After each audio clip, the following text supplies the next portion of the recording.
Aujourd'hui, il fait trop chaud pour aller dehors. Je me suis donc attaquée à la couture. Je vais me coudre la blouse Alix d'Urban Ferry. Donc j'ai décalqué toutes mes pièces en taille 48. Pour l'instant, la seule modification que j'ai faite, c'est d'arrondir la parmenture ici pour que ce soit plus facile à surfiler. Ensuite, voilà mon tissu. C'est une viscose avec des grosses fleurs sur un fond rose. On le voit un petit peu pêche là, mais c'est vraiment rose, c'est la luminosité qui fait ça. Le problème, c'est que je n'en ai que 1,55 m, il me semble, et que pour faire la blouse, il faudrait 2,30 m. Donc j'aurai peut-être une modification avec des manches courtes si jamais j'arrive pas à tout caser. Voilà, je vais essayer de placer tout ça. Bon, j'ai placé mes pièces. Clairement, je ferai ma parmenture dos et peut-être aussi ma parmenture devant dans un petit voile de coton. Ça donnera un petit peu de tenue.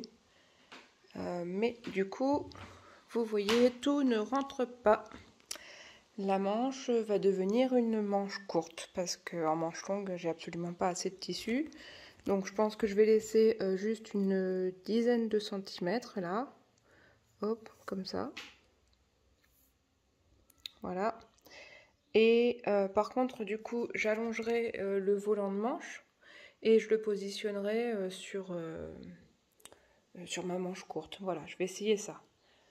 Je vais déjà épingler, couper les pièces que je peux, redessiner ma manche en version courte et puis après j'irai à l'étage pour couper du voile de tissu, du voile de coton, pardon, pour faire les parmentures. Donc voilà, j'ai redessiné ma manche, vraiment décalqué le haut et puis j'ai mis 15 cm au plus profond et ça doit être 6 au moins profond. Du coup, j'avais même la place pour mettre ma parmenture dos et puis là-bas ma parmenture devant, bien dans le droit fil. Mes deux pièces de haut de buste, le bas du dos avec le volant de devant. Sur le côté, le volant de manche que j'ai allongé de 15 cm d'un côté et 25 cm de l'autre pour pouvoir foncer à presque 2 fois. Et ici, la pièce du bas devant. Alors je vais bien jusqu'au ras en bas. Sur les côtés, je vais au plus près de la lisière.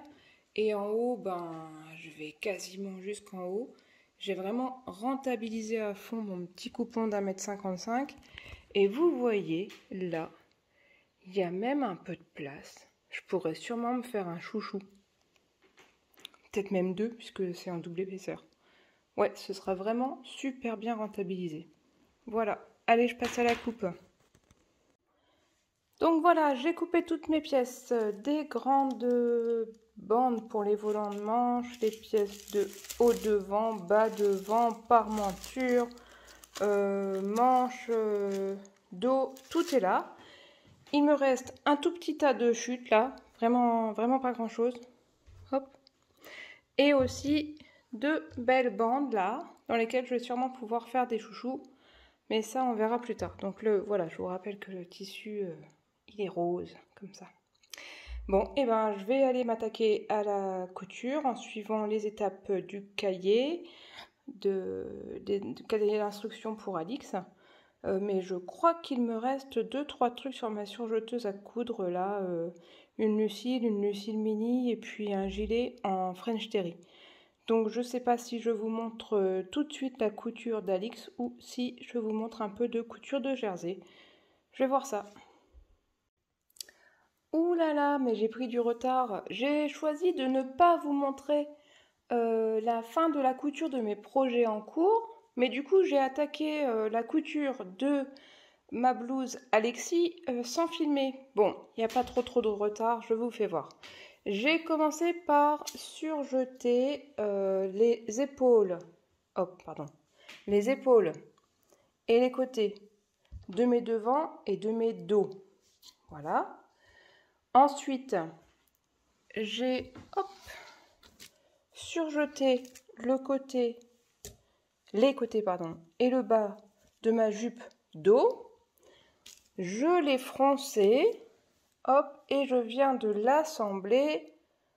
Donc je l'ai froncé avec 2 fils de fronce. Est-ce qu'on voit bien? Voilà, 2 fils de fronce là en clair. Et je l'ai assemblé avec mon dos. Voilà, j'en suis là. Je vais continuer à surjeter les pièces qui sont ici. Je vais entoiler les parmentures. Et puis, je vous fais voir tout ça après. Bon voilà, j'ai entoilé mes 3 pièces de parmenture. Je vais aller les assembler et les surfiler. Bon, vous savez quoi?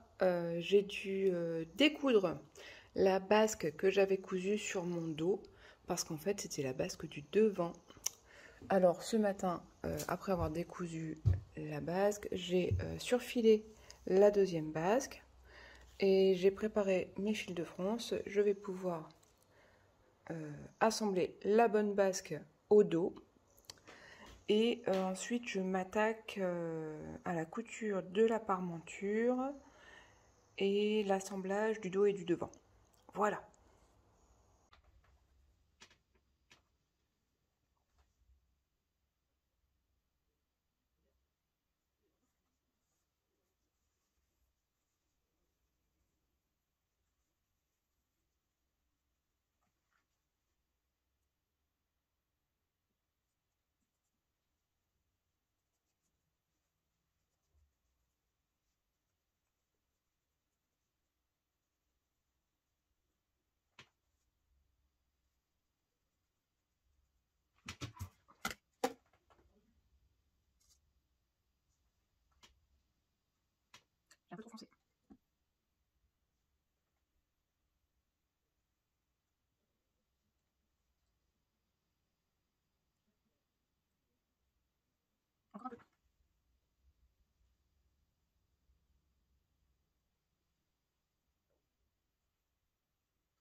Donc cette fois-ci j'ai assemblé le bas du dos avec le haut du dos en répartissant bien mes fronces. Et là je vais passer à la surjeteuse pour rendre ça tout propre.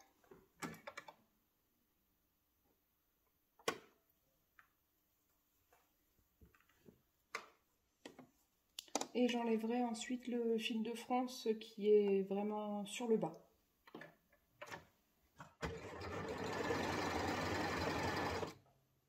Je vais essayer de bien mettre mon dos pour pas couper un bout malencontreusement.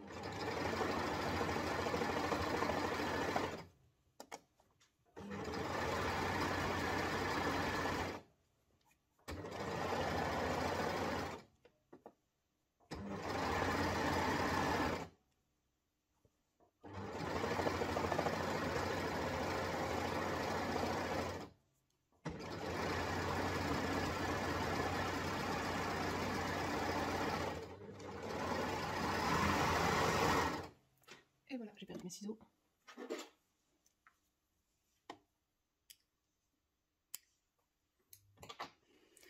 J'ai maintenant un assemblage qui est tout surjeté. Voilà, tout propre. Et je vais venir enlever le fil de France qui se trouve ici. Oups, là.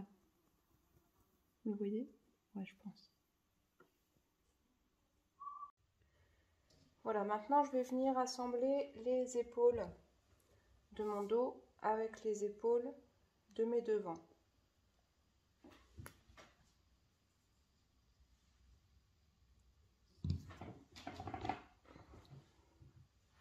Hop, endroit contre endroit, bien sûr. Éviter de faire des bêtises.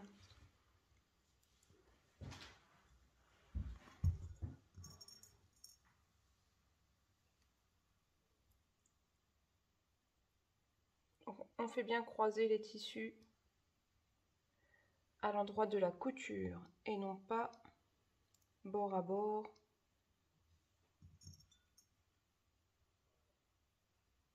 Ici. En fait, c'est là, au niveau du 1 cm de couture qu'il faut que ce soit la croisure.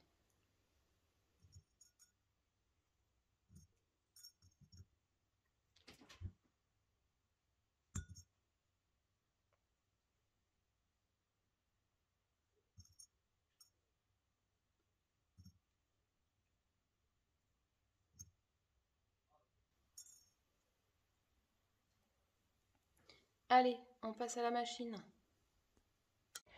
Donc j'ai assemblé mes épaules, dos et devant. Voilà une épaule, voilà 2 épaules. Je vais ouvrir les coutures, soit au fer, soit au doigt. Je vais bien voir si ça tient au doigt.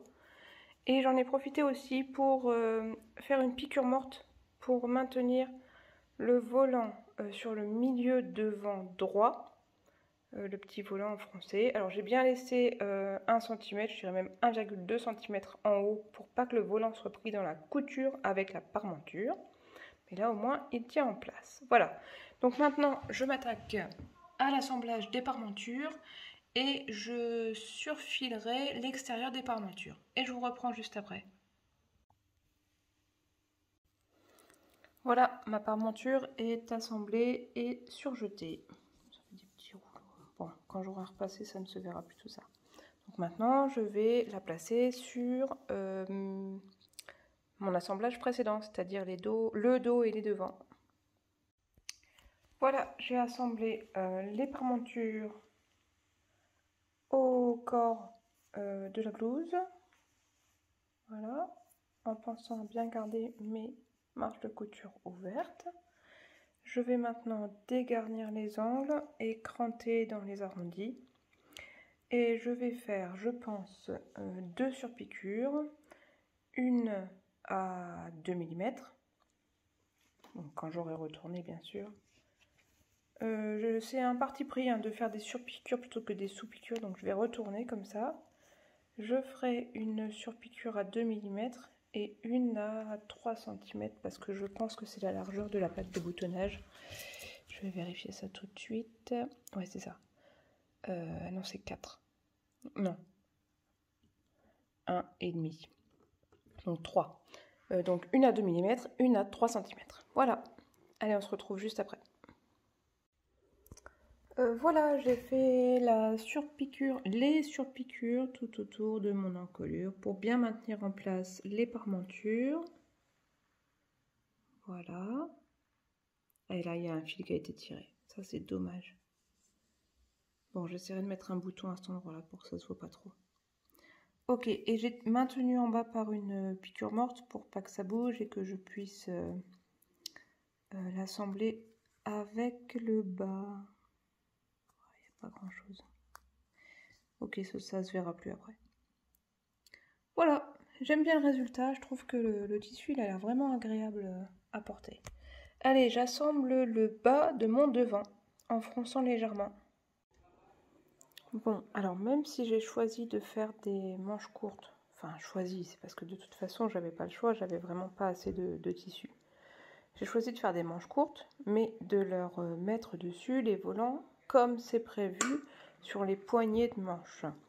Pour ça, vous vous souvenez, j'avais allongé les volants pour que ça fasse environ le double de longueur de mon tour de bas de manche courte. Donc j'ai suivi les recommandations sur le livret, c'est-à-dire que j'ai surfilé les deux longs côtés des volants, j'ai plié en deux et maintenant je replie façon biais en fait les volants dans le sens de la longueur. Et il faudra ensuite faire 3 fils de France, un qui sera au centre et un de chaque côté à environ 8 mm. Ben voilà, je m'y colle. C'est un petit peu long de tout repasser comme ça, mais je sens que ça va être joli, alors je prends mon temps. Voilà ce que donne la manche avec les petits froufrous qui sont cousus avec 4 lignes de piqûre. Ça risque pas de bouger. Bon, j'ai donc fait mes deux manches à petits volants. Je vais aller les monter à plat sur le corps de ma blouse. Voilà, je vous reprends après. Voilà. Donc avant d'assembler le corps avec les manches, j'avais surjeté le petit côté des manches là pour pouvoir faire un rentré bien propre au bout. Et ensuite, j'ai assemblé tout à 1 cm. Voilà. Je vais maintenant passer à la surjeteuse pour rendre tout ça propre. Voilà où j'en suis. J'ai surfilé la couture que je viens de faire d'assemblage entre les manches et le corps. Voilà. Et j'ai aussi surpiqué l'assemblage entre le haut et le bas des devants et du dos. Voilà, comme ça, les marges de couture à l'intérieur ne bougeront pas, ne gêneront pas. Il me reste maintenant à assembler endroit contre endroit les côtés. On va coudre du bout de la manche jusqu'en bas du vêtement. Voilà.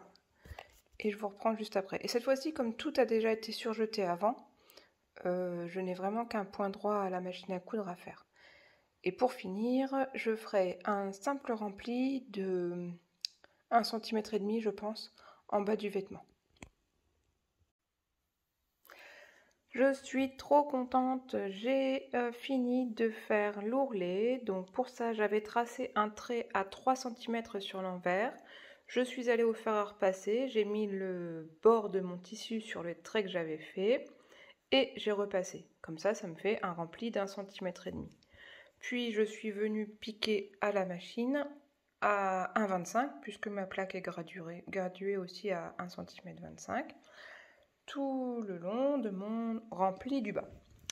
Donc voilà ce que ça donne.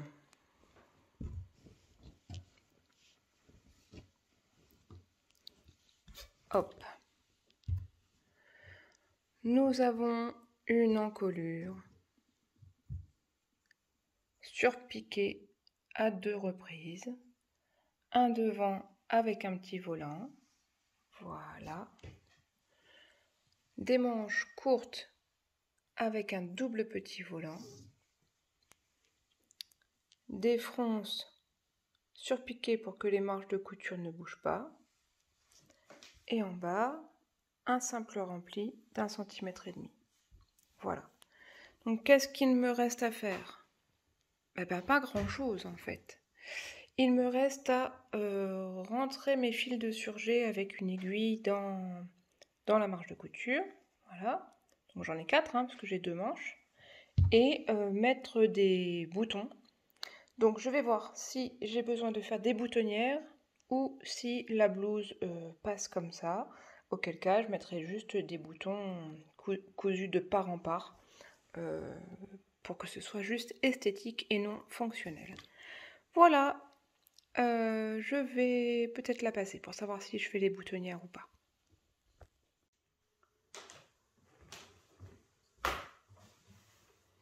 J'ai réussi à la passer sans ouvrir ma boutonnière, enfin ma patte de boutonnage.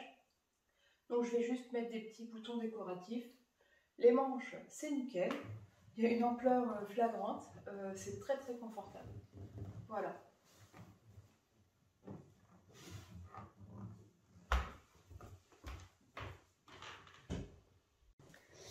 Et voilà, youpi youpi, c'est tout fini. Donc ici j'ai bien rentré mes fils. Voilà, il n'y a plus rien qui dépasse. Et là j'ai posé 4 petits boutons bottines rouges. Il me semblait que c'était ceux-là qui allaient le mieux. Voilà, alors il y a vachement d'ampleur quand même. Pour le coup, quand il fait chaud, ça doit être très aéré. Voilà, j'aime beaucoup ma nouvelle petite blouse Alix. Et bah, j'ai plus qu'à monter le vlog et vous pourrez voir comment j'ai fait.